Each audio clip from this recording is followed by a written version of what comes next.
नमस्कार, आप देख रहे हैं डीटी उत्तराखंड और मैं हूं आपके साथ हुमा आलम। उत्तराखंड की राजनीति में इस वक्त दिलचस्प मोड़ आ खड़ा हुआ है। ये दिलचस्पी किसी और की नहीं बल्कि मुख्यमंत्री के चेहरे को लेकर है। दरअसल मुख्यमंत्री तीरथ सिंह रावत पर फिर से तलवार लटकने लगी है। सितंबर महीने में उन्हें 6 महीने पूरे हो जाएंगे, लेकिन इससे पहले उन्हें विधानसभा की सदस्यता लेना जरूरी होगा।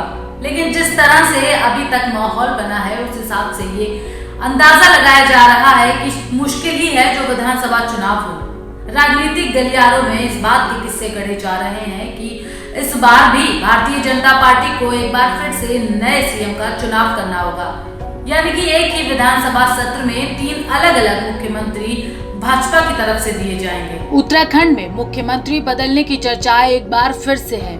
कांग्रेस के वरिष्ठ नेता और पूर्व कैबिनेट मंत्री नव प्रभात ने बताया है कि मुख्यमंत्री तीरथ सिंह रावत विधानसभा में निर्वाचित नहीं है और ऐसे में मुख्यमंत्री की कुर्सी संभालने के 6 महीने के अंदर ही उन्हें सदन की सदस्यता हर हाल में लेनी होगी। नव प्रभात के अनुसार लोक प्रतिनिधित्व अधिनियम 151A के तहत सरकार 1 साल से कम कार्यकाल की स्थिति में उपचुनाव नहीं किया जा सकता।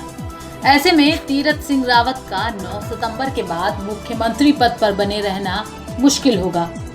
उत्तराखंड में विधायकों के निधन के बाद 2 विधानसभा सीटें रिक्त चल रही हैं, जबकि भाजपा सरकार का कार्यकाल मार्च 2022 में खत्म हो रहा है।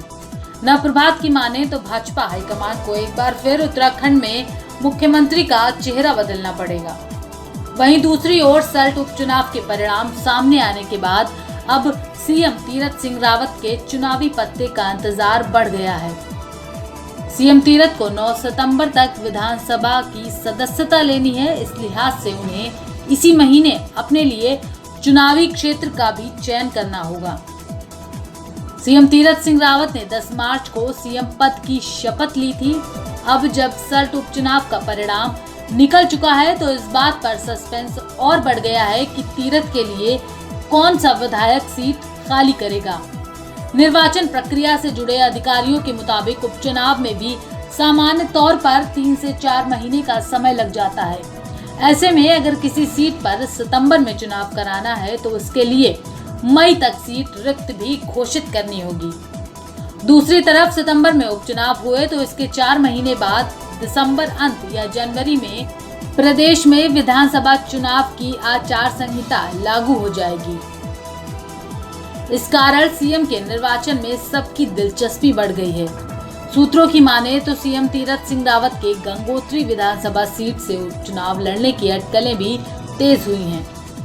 वहीं दूसरी ओर उत्तराखंड में नेता विपक्ष डॉक्टर इंदिरा हृदयेश के रूप में मौजूदा विधानसभा में अपना 5वां सदस्य जून में खो दिया था। इससे पूर्व 2017 के विधानसभा चुनाव में थराली, पिथौरागढ़, सल्ट और गंगोत्री से जीते विधायकों का भी आकस्मिक निधन हो चुका है।